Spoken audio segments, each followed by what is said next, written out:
Hello, my name is Cruz. This is my self-introduction for the Computer Science 815 course. I'm a graduate student here at Eastern Kentucky University. I graduated from Northern Illinois University in 2016 with a major in applied mathematics and a minor in computer science. I took some graduate coursework there as well, and all the graduate credits have transferred to the EKU. I've worked at various programming and software engineering roles over the last several years. I was a programmer for Pepsi Mid-America in Southern Illinois and a software engineer for a startup known as Textile out of St. Louis, Missouri. Currently, I'm a full-time remote employee IT programmer analyst for a healthcare organization out of Cincinnati, Ohio. Recently moved to Richmond. I've been here for about 3 months, and I'm excited to continue this course with you. You can find all of my resume and all my information at cruzgmacias-cv.w3space.com. I'll include a link in the description. Also, I will provide a link to my GitHub, which is just github.com/cmathgit. I'll provide that link as well. Today, I just want to kind of talk about a few of the tools that I'll be using throughout the course and how I will be sharing them, most of which, or at least if we write any programs, that will be available on my GitHub repository for the course. So let's go ahead and share my screen, and then we'll kind of talk about a few things that I'm using. So here I have just a simple command prompt for Windows. I'm on a Windows machine. I use something known as Cygwin, which is just a Linux distribution that you can use on your Windows machine. You can just go to cygwin.com and you can download it there. I believe we'll be installing in Ubuntu in the first week, so I might switch over to that as we get further into the course. But I have access to all Linux tools here. If I were to, use the change directory command, I can go to my Cygwin directory. So essentially, I can write programs within Cygwin, and actually, I can access all the same tools on my Windows machine if I include the path to the binaries folder that's on Cygwin, where all the tools applications live. I can access all those tools from my command prompt. So let's go ahead and take a look at that. So I can just list the binaries here, and so you can see I have access to all these different applications that you would find in a certain. Now I've got a lot here, so maybe I should go ahead and cancel that. But let's just take a look at the first few. You'll notice a couple of exes here. Bash, that's one that you might be familiar with for running shell scripts. I've got some C++ compilers, checksum, the clear command. So if I were to run the clear, or even change permissions here as well, you see chmod.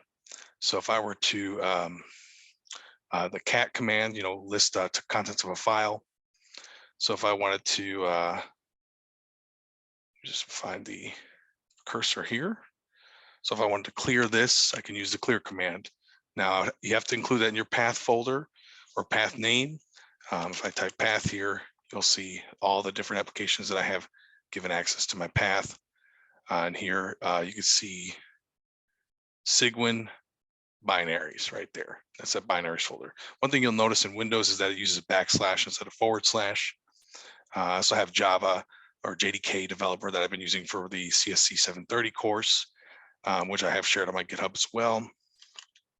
So let's go ahead and open up a Cygwin bash, and let's just build a simple Java program that we can run, and then I'll upload that to my repository, and then we'll call it a day. So I'll try to keep this really quick and brief.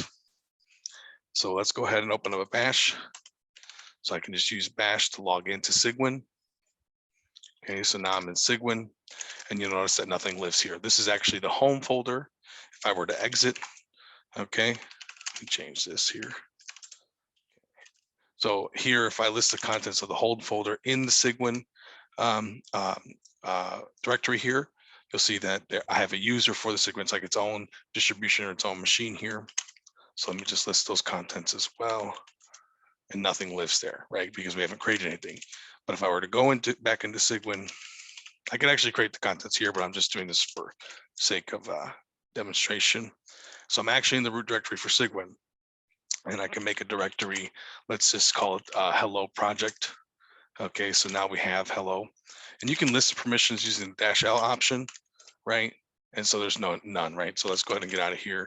So if I exit, and then if I were to list the contents of the home folder, my user, you'll see that that directory, I've created that directory. I can change to that directory if I wanted to within Windows, because I've, like I said, I've set all the path names on here, so I don't actually have to go into Cygwin to do this. But if I wanted to, I could.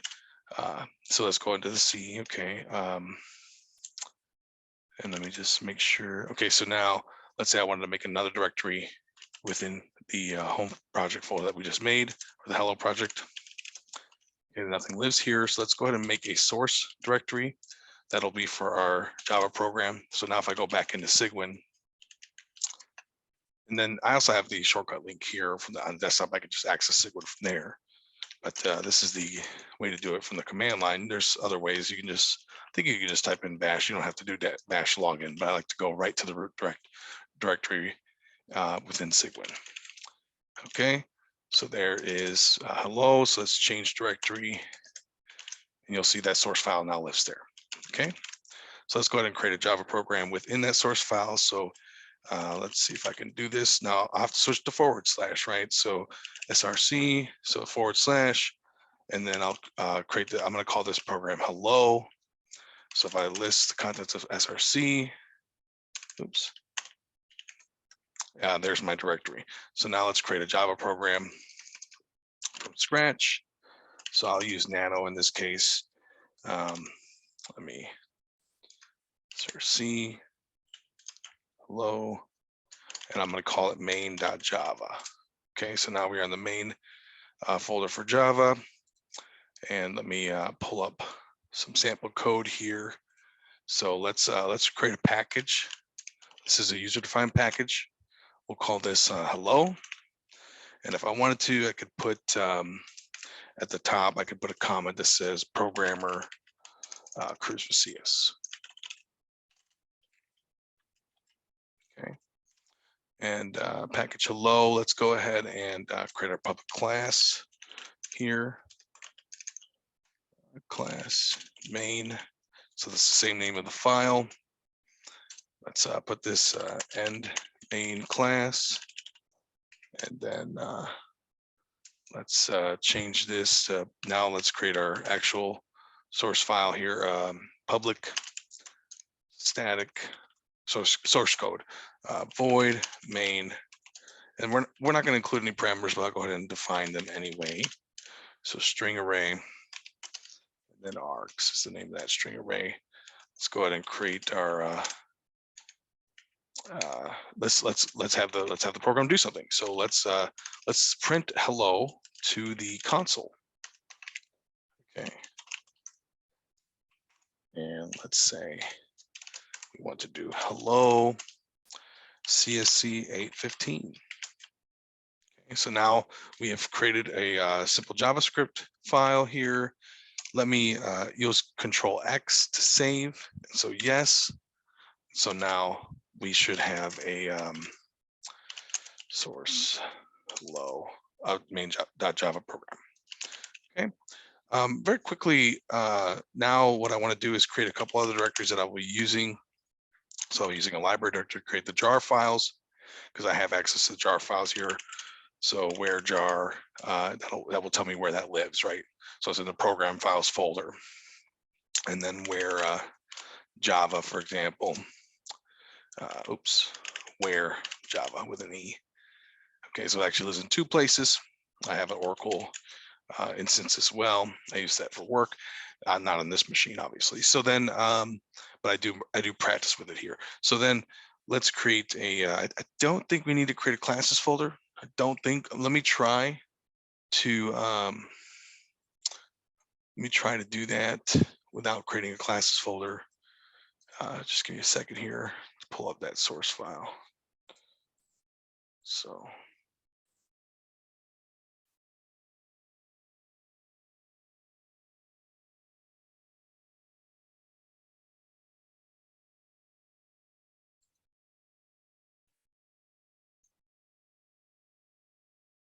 All right, here it comes. Okay, so If we want to compile the program, we'll use Java C. And then I'm going to use a couple options. Okay, this is where I actually can define the project folder for the class, the folder for the classes. That's for the interpreter to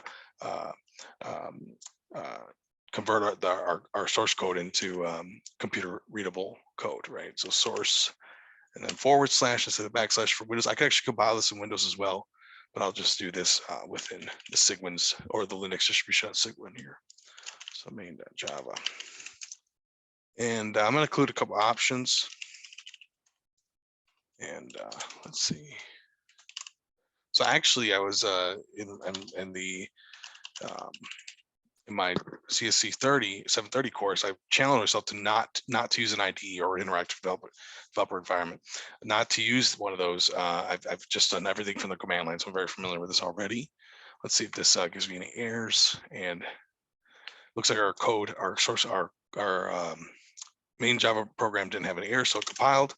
Okay, and you see the classes directory was created, and we can actually see that user-defined package hello here that we define there, right? And that's where the class files actually live, right? So there's our main.class, okay? So then now if I want to create my jar files, I just use the option create. I call the jar command, create files, -- file, not with an S, and then set the path. So that would be library, and then we'll name the file. We'll just simply name it hello.jar, and then -C to define or to point to the where the classes live, right? So they live in this directory here. So we didn't get any errors there. So let's see. Let's list the contents of the library folder, and there's our jar file. All right, and then let's go ahead and run it. So let's see if we get a output from this program.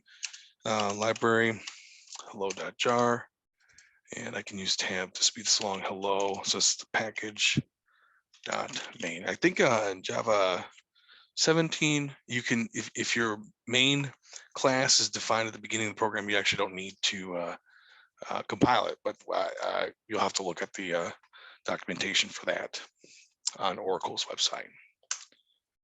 And hello CSC 15. Okay, success.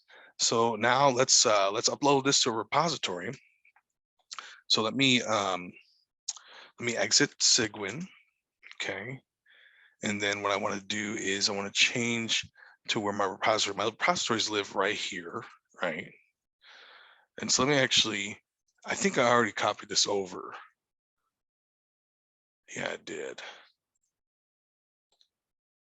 Okay, so I have a repository named Java Programs.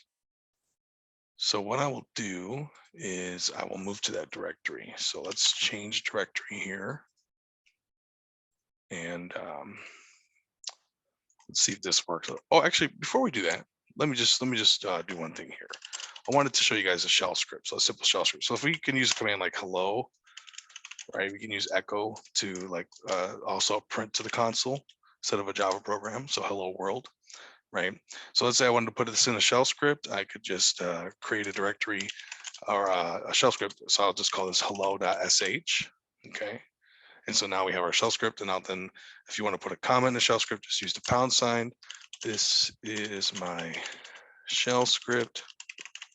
And then let's just simply do echo hello CSC 815, right? No exclamation point there. Okay, and then let's Control X to save. And to run it, we just use the bash command, right?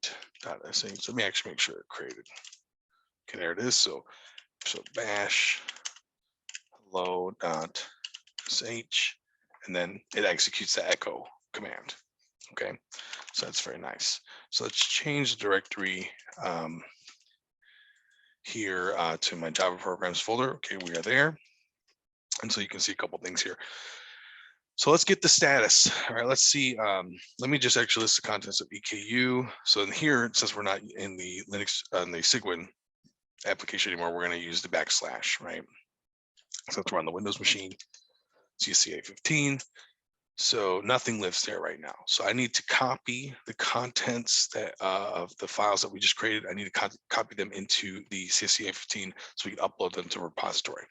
So let me go ahead and I've already made a connection with the repository, so I don't need to worry about that. And I think I've listed some documentation on the GitHub site in the README file if you want to check that out.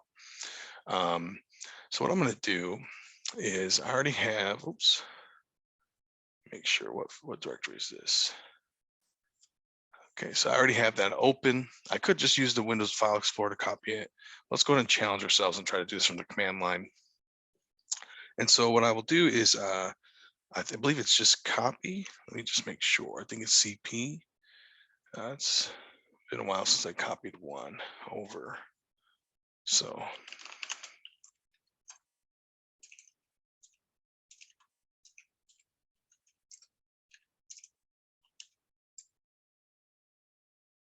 yeah, CP. Okay, so if we want to like actually see some options, let's just see, make sure. So where CP, right? It lives in the binaries directory for the Cygwin, which is our Linux distribution. And then let's say we want to just see some, let's get some help on that. So here's all the help. Let me clear this out and expand because that just quickly, let me change the color as well. There you go. And let me just back out a little bit. And let's see. So I want to see some information about the copy command. And so here, if you do like any command that you want to see help on, you can just include the option -- help, and it will give you the usage, right? Copy option, your source, the directory you're copying to, copy source to destination. Here's a couple options here. You can back it, -f, I've never used these, so I mean, if you're interested in reading about that, you can. And then it looks like some of the stuff is there. It is. It was just taking a minute to load. It gets a little buggy when you're doing it from the command prompt instead of actually in the Cygwin application. So anyways, so let's not get bogged down in those details. Let's just go ahead and copy our contents. That's what we want to accomplish here. You can actually use this to create batch scripts if you like. Okay, so let me go back. Oops, forward. So this is all right, great. So I actually have the directory copied here. Okay, so here's the GitHub repository directory on my local machine. And I'm going to copy from there, and I'm going to copy from the where we created the Cygwin program, the Java program on Cygwin. I'm going to copy that, right? So let's go ahead and try that. I'm going to try a few things here. \. So the name of the directory. So the problem is, I think I want to copy a whole directory, right? So let me just go back to my, let's see here.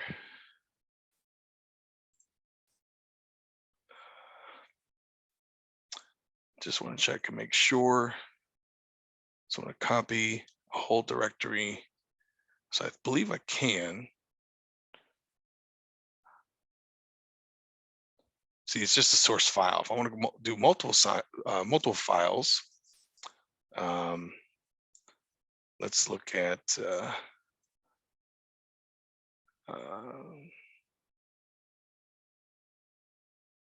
yeah, I don't think it's going to work the way I'm expecting to. So let's just copy the shell script, right? Let's just copy that first, right? So let's copy the shell script to the current directory, right? And it looks like it worked, and I did it in the wrong directory. That's okay. We can move it, right? We can move that shell script there, and I want to move it to CSC A15, right? So there we have it, right? So let's go ahead and move there. And there's our shell script. And if I wanted to, I could actually run this here. Right? And there it does the hello CSC A15. Again, you'll be able to access all these files from my GitHub repo when I share it, and the link in the description. Okay, anything else? Oh yeah, I wanted to copy over the folder. I'm just gonna go ahead and use a file. I'm just gonna copy it over because I'm not gonna do one file at a time here. We could write a script to do that. We're already running out of time, so I'm not gonna do that. So let's go ahead and go back. Okay. So I'm actually, There it is. Go back. Oh yeah, and by the way, see here, I'm in that CSC 815 folder. You can see that the shell script has copied over, even in the file explorer. So here's the project I want to copy. I'm just going to copy that over into here from Windows, right? And so now if I do this ls, you'll see that there it is. Another thing I wanted to talk about was permissions. So you can see, let's use chmod. Oh, I'm sorry, let's use ls-l to see the permissions of that shell script really quick, and then we'll upload it to the repository. -sh. So you can see it. So the user, so these first three ticks here, these dashes are for the user, second three are for the group, and the third is for the last three are for the other. So the user has read and write, and then permissions, and then the others have read, write, read and read. So we want to change that so the user can execute, right? Let's do chmod. So in this case, if you didn't know, 0 is for no permissions, 4 is for read permission, add, I believe, I want to say 1. Let me see, make sure that's correct before I say it. You'll have to just look up chmod on Google if you like, if you want to know more about it. But I think it's just, for example, if I wanted to give it all permissions, I would do 7 because it's going to be 4 plus 3 plus 1. Or sorry, 4 plus 2 plus 1. And let's see, chmod. See if I don't want to say something and then, confuse everybody. So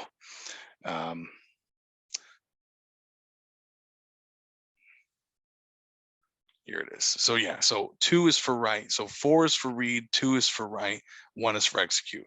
So RWX. So if you want all 4 of them, all 3 of those permissions for that specific group, you'll say 4 plus 2 plus 1 is 7, right? And then if you want just read and write, you'll do 4 plus 2, which is 6. If you want just execute, just 1, right? If you want, so go ahead and just look up chmod or read in the textbook. And so here I'm going to give the user all permissions and then keep it read, right? So 744, and then the name of the file, right? So now if we do ls-l on that file, we should see it has been updated, right? So here you see read, write, and there's no tick here for execute. Now the user has read, write, execute. Okay, very simple. So now let's go ahead and get the status of this repository. So I'm going to move out a few directories here, right? Okay, and let's just get the status. So we'll use the git command, check the status, and there's probably gonna be a bunch of things that have occurred. These are all the different events that have occurred since my last push. And so I've deleted some files, I've moved some files, copied some files, I've created a few directories, working on my final for the computer science 7th. I should be studying for that right now, but instead I'm doing this. All right, so let's go ahead and git add everything, right? And give it a second here. It's probably Zoom is taking up a lot of resources here. Perhaps. There you go, it's done. So no changes to commit, that's not true. Oh, no, never mind, I was reading that. All right, so then, so git add, okay, good. So let's check the status again. So it should get a lot of greens, right? If you're not familiar with GitHub. Great, so it's updating. And let me just open up my GitHub repo really quick.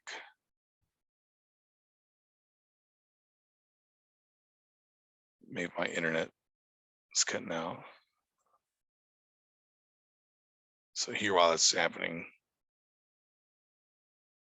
here's the actual repo, okay, that you can visit here.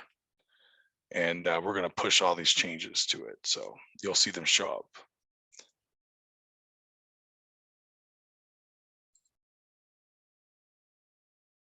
Here you can see the different directories doesn't include the CSC 815 yet. Okay, so that was my GitHub repo here on the actual website. Doesn't include my CSC 815. Let's go ahead and push it, and then we'll check it here. And if you want to clone it, again, I've put in the README file. You can see how to go ahead and clone it to your own machine. So yeah, let's go ahead and git commit. So commit dash. Let's put a message.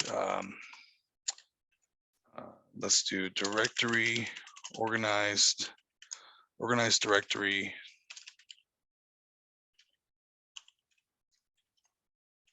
Directory structure, and added CSC 815 to the repo. Okay.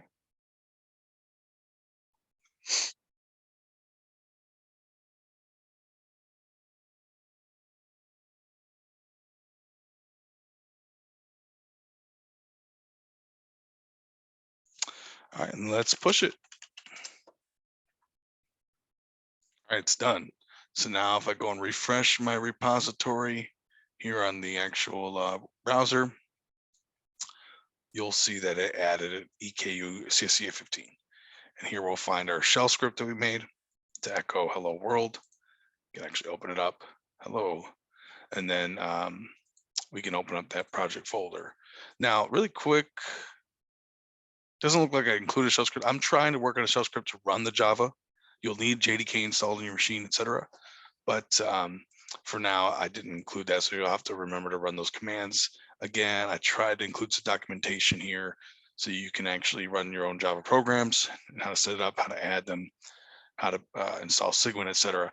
So hopefully that helps. If you guys have any questions, just send a message in the comments and I'll try to get back to you. That's all I have. I hope there wasn't too much skipping on the video when I was uploading things. That might happen. I'm sorry, but hopefully it's pretty clear. So, all right, y'all take care and talk to you next time.